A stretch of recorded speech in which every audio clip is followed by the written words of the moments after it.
Hello বন্ধুরা, তোমরা সবাই কেমন আছো? আশা করি সবাই ভালো আছো।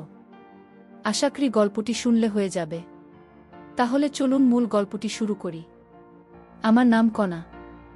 আমার স্বামী নিজের বাবার সাথে সবসময় বন্ধুর মতো আচরণ করত। তার উপরে আমার শ্বশুরকে দেখতে খুবই কম বয়স্ক বলে মনে হতো। আমার স্বামী নিজের বাবার সাথে সমস্ত ধরনের কথা শেয়ার করত। আমার স্বামী আমার সমস্ত ছবি আমার শ্বশুরকে দিয়েছিলেন। আমার শ্বশুর খুবই অদ্ভুত টাইপের মানুষ। তিনি আমার সাথে বন্ধু হওয়ার চেষ্টা করতেন।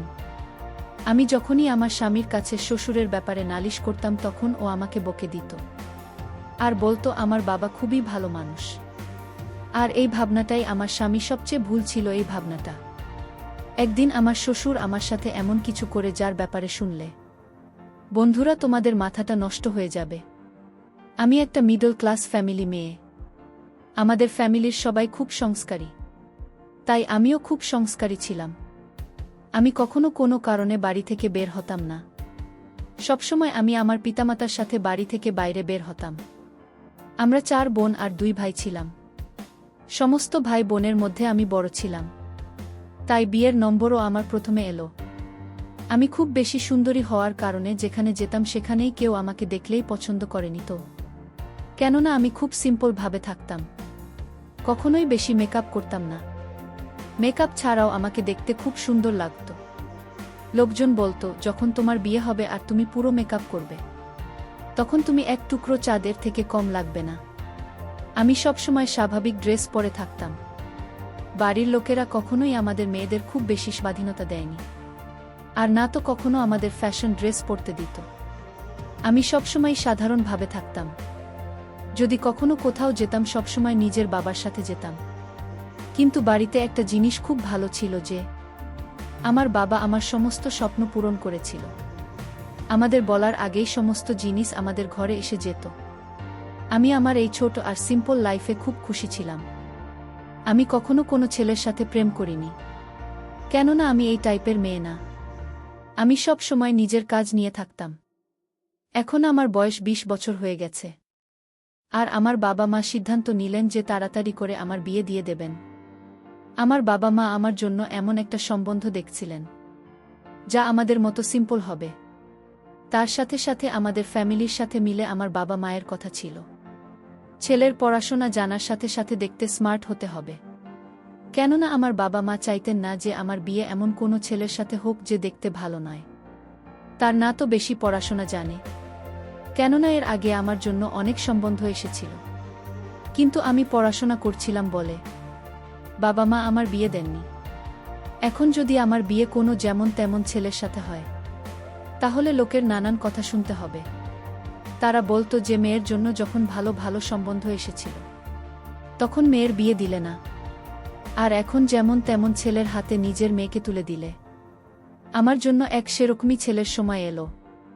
ছেলে অনেক পড়াশোনা, হাই ক্লাস 5, ওদের নিজস্ব বিজনেস, আর ওদের অনেকগুলো বাড়িও ছিল, আর ওদের ফ্যামিলিতে শুধুমাত্র ওর বাবা ছাড়া আর কেউ নেই। এইসব বন্ধ এলে আমার বাবা মায়ের এসব বন্ধ খুব পছন্দ হয়, কেননা ছেলের ফ্যামিলিতে বেশি লোক নেই।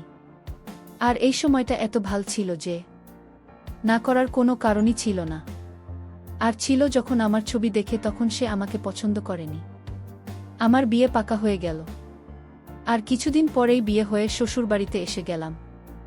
শ্বশুরবাড়িতে কোনো মহিলা নেই, আর শুনেছিলাম যে আমার স্বামী তার বাবার সাথে খুব ফ্রেন্ডলি ছিল, আর দুজনে নিজেদের মধ্যে এমনভাবে থাকে যেন তারা দুজন বেস্ট ফ্রেন্ড। দুজনেই নিজেদের মধ্যে একে অপরের সমস্ত কথা শেয়ার করতে। আমার শাশুড়ি অনেক বছর আগেই মারা গিয়েছেন, যদিও আমার শ্বশুরকে দেখতে খুবই স্মার্ট, আর তাকে দেখে মনে হতো না যে আমার স্বামী তার ছেলে, যেন মনে হতো আমার স্বামীর বড় দাদা। আমার স্বামীর নাম আসলাম।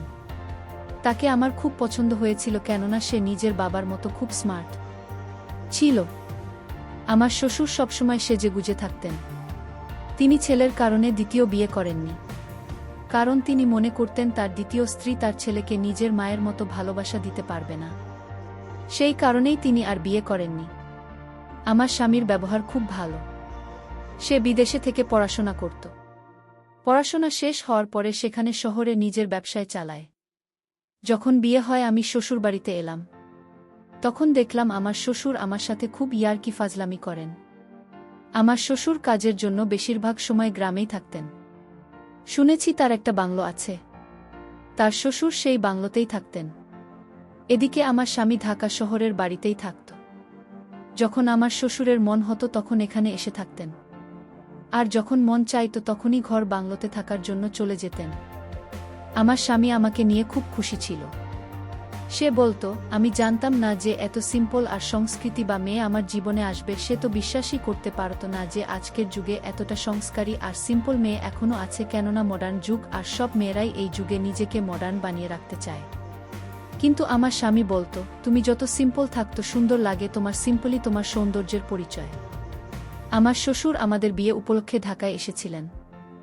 বিয়ের 7 দিন পরেই শ্বশুর আমার স্বামীর হাতে হানিমুনে যাওয়ার জন্য ইউরোপের টিকিট ধরিয়ে দিন। আমার স্বামী শ্বশুরের সারপ্রাইজ পেয়ে খুব খুশি হয়। এরপরে আমরা ফ্রান্সে হানিমুনে চলে এলাম।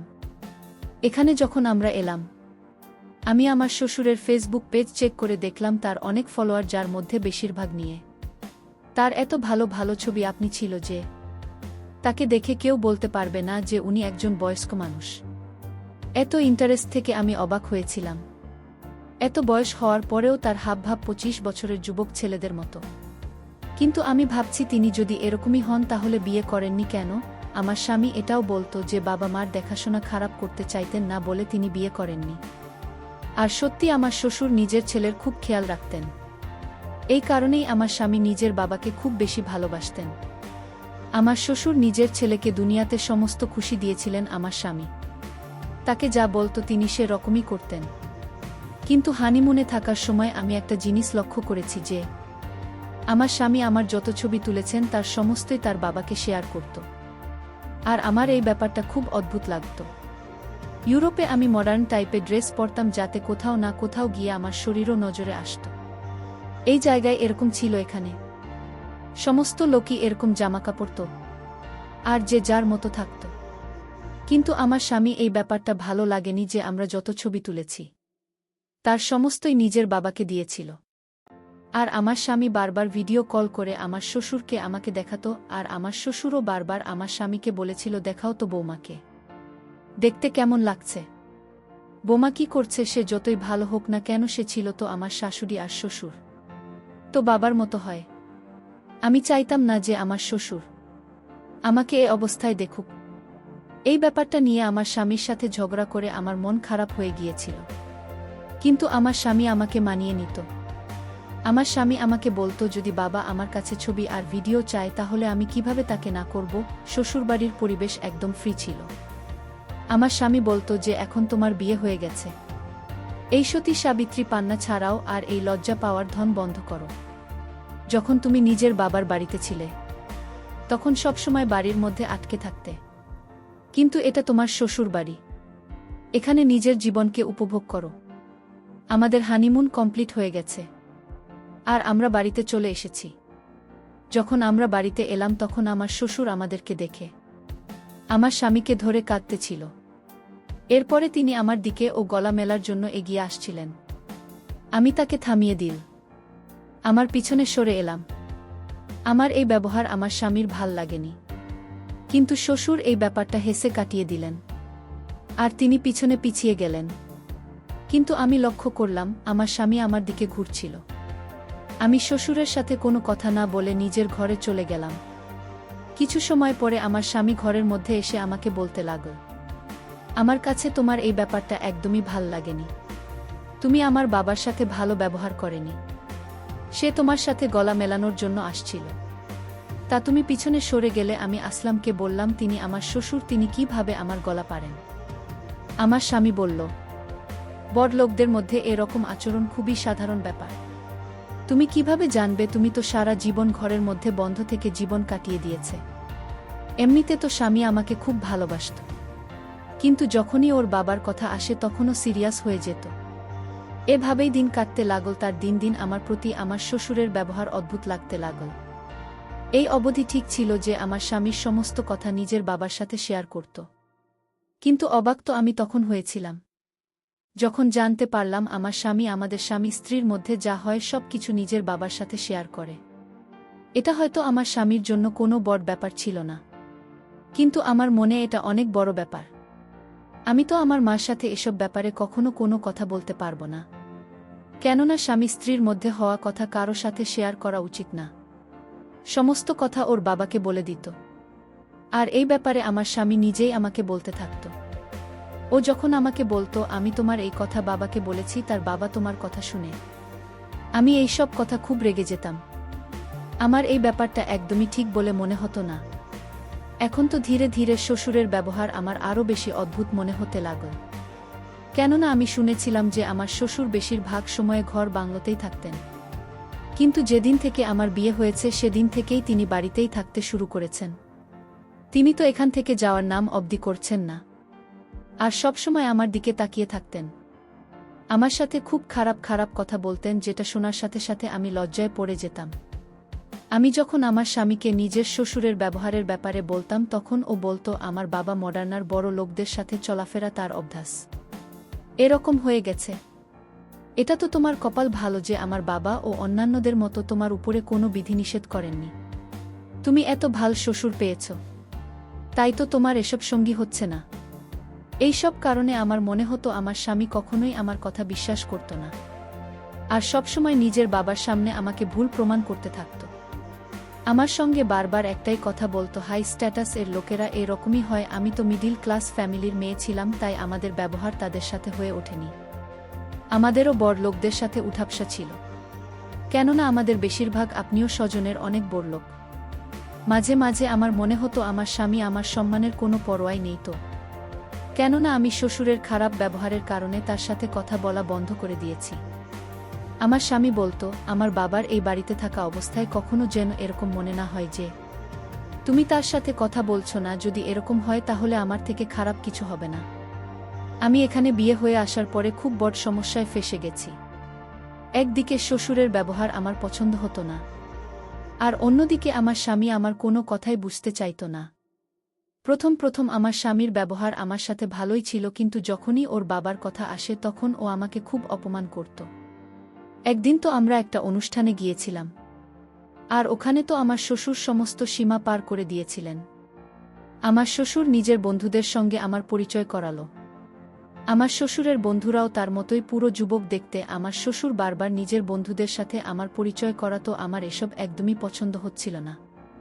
তাই আমি আমার স্বামীকে বললাম যে, দেখো, তোমার বাবা তার বন্ধুদেরকে বারবার আমাকে দেখাচ্ছেন, নিজের বোমাকে নিজের বন্ধুদের দেখাতে। আমার স্বামী বলল, শুরু হয়ে গেল। সে বলল, কনা প্লিজ, তুমি পুরনোদের চিন্তাধারা থেকে বের হব। আমরা প্রথমবার বিয়েতে এসেছি, কিন্তু আমাকে চেনে না, আর তাই তো বাবা সবাইকে তোমাকে চিনিয়ে দিচ্ছেন। আমি আমার স্বামীকে যাই বলতাম না কেন, ওর কানে আমার কথা ঢুকতো না। আমার এখন ভিতরে ভিতরে ভয় করতে শুরু করেছে, কেননা আমি বুঝতে পারছি যে আমার সামনে নিজের বাবাকে যতটা ভালো মনে করি তিনি সেরকম একদমই না। তখনকার উদ্দেশ্য বদলে যায়, আমরা বুঝতেও পারি না। একদিন আমার স্বামী বলল, কাজের কারণে তাকে একদিনের জন্য শহরের বাইরে যেতে হবে। আমি আমার স্বামীকে বললাম, আমাকে তোমার সাথে নিয়ে চলো। আমি বাড়িতে একা থেকে কি করব? আমার স্বামী বলল, আমি লোকদের সাথে মিটিং করতে ব্যস্ত থাকব, তাই তোমাকে সময় দিতে পারবো না। আমি বললাম, তাহলে তুমি আমাকে আমার বাবার বাড়িতে রেখে এসো।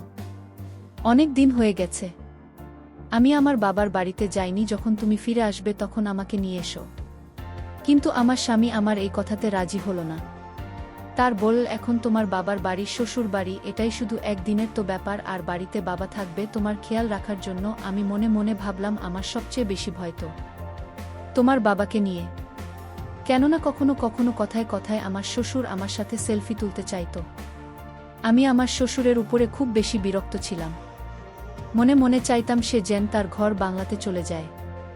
কিন্তু যখন থেকে আমার বিয়ে হয়েছে তখন থেকেই তিনি ঘর বানাতে যাওয়া ছেড়ে দিয়েছেন। আমার স্বামী মনে করত যে আমার শ্বশুর আমার খেয়াল রাখবে, কিন্তু আমি শ্বশুরকে নিয়ে বেশি ভয় পেতাম। আমার মনে হতো যে আমি তার বৌমা নয়, তার কোনো গার্লফ্রেন্ড যাকে সে বিয়ে করতে চায়। কিন্তু আমি পরিষ্কার শব্দে আমার স্বামীকে বলতে পারছিলাম না, কেননা আমি জানতাম যে আমার স্বামী আমার প্রতি বিরক্ত হয়ে যাবে। আর তাই আমার স্বামীকে এ ব্যাপারে কিছু বললাম না। স্বামী আমাকে রেখে শহরে চলে গেলেন। এইদিকে আমি আর আমার শ্বশুরবাড়িতে। আমার মনে মনে অনেক ভয় হতে শুরু করল। আমি রাতের খাওয়া দাওয়া শেষ করে নিজের রুমে ঘুমাতে গেলাম। আমি রুমের দরজা ভিতর থেকে নল করে ঘুমিয়েছিলাম। রাত যখন একটা বাজে তখন আমার রুমের দরজায় নক করল। আমি বুঝতে পারছিলাম এটা শ্বশুর আব্বাই ছাড়া আর কেউ না। আমি রুমের ভিতর শুয়েছিলাম। আমি যখন শ্বশুরের ডাকে সাড়া দিইনি, তখন শ্বশুর আব্বা জোরে জোরে দরজায় নক করতে থাকে। আমার ভয় সারা শরীর কাঁপতেছিল। আমি দরজায় আওয়াজ পেয়ে আমি বলেছিলাম, কে? শ্বশুর আব্বা বলল, বোমা, আমি তোমার শ্বশুর আব্বা। দরজাটা একটু খোল। দরকার ছিল। আমি আর রুমের দরজা না খুলে পারলাম না। আমি রুমের দরজা খুলে দিলাম। শ্বশুর আব্বা তখন আমার রুমে ঢুকল। আমি বললাম, শ্বশুর আব্বা, এত রাতে আমার রুমে কেন আসলেন? শ্বশুর আব্বা বললেন, কেন, তোমার রুমে আসতে কি আমার মানে আছে? শ্বশুর আব্বা বলল, বোমা, আজ বাড়িতে কেউ নেই। আমি এতদিন যে মনের ভিতর আশা লালন পালন করে যাচ্ছি, আজ তা পূরণ হবে। আমি বললাম, কিসের আশা? আপনি এসব কি বলছেন? আপনি ভুলে গেছেন আমি আপনার বোমা। আপনি নিজের স্থানে থাকুন, আমার স্থানে আসার চেষ্টা করবেন না। তাহলে আপনার ছেলে বাড়িতে আসলে কিন্তু আপনার সমস্যা হবে। শ্বশুর আব্বা একটা হাসি দিয়ে বললেন, তুমি আমার ছেলেকে সত্যি কথাটা বললেও সে বিশ্বাস করবে না। এই কথা বলতে আমি শ্বশুর আব্বাকে একটা জোরে ধাক্কা মেরেছি। শ্বশুর আব্বা দেওয়ালে গিয়ে চাপ খেল। সুরের মাথায় আঘাত লাগে। আর এই সুযোগে আমি বাড়ি থেকে পালিয়ে চলে আসলাম। যে বাড়িতে বোমার কোনো মান সম্মান থাকে না, আর সেই বাড়িতে আমিও থাকব না। তারপর আমি শ্বশুরের সমস্ত কিছু উল্লেখ করে স্বামীর কাছে পাঠিয়েছিলাম। আর আমি তাকে ডিভোর্স লেটারটাও পাঠিয়ে দিলাম। আমি বুঝতে পেরেছিলাম আমার সংসার এই ঘরেই হবে না। কারণ যে শ্বশুর আর স্বামীর মধ্যে কোনো পার্থক্য নাই, বোমাকে স্বামীও পেতে চায়, আবার শুরু পেতে চায়, এটা কোনোভাবে সম্ভব ছিল না আমার পক্ষে। কারণ আমার মা বাবা এই ধরনের শিক্ষা আমায় দেয়নি। প্রিয় বন্ধুরা, গল্পটি ভালো লাগলে অবশ্যই কমেন্ট করে জানাবেন। আর নিয়মিত এমন আলাদা স্বাদের গল্প শুনতে ভিডিওটিতে লাইক এবং চ্যানেলটিকে সাবস্ক্রাইব করে সাথেই থাকুন। আর হ্যাঁ, নোটিফিকেশন বেলটি অল করে রাখবেন, যাতে পরবর্তী গল্প সবার প্রথমে আপনাদের কাছে পৌঁছে যায়। ধন্যবাদ বন্ধুরা, ধন্যবাদ সবাইকে।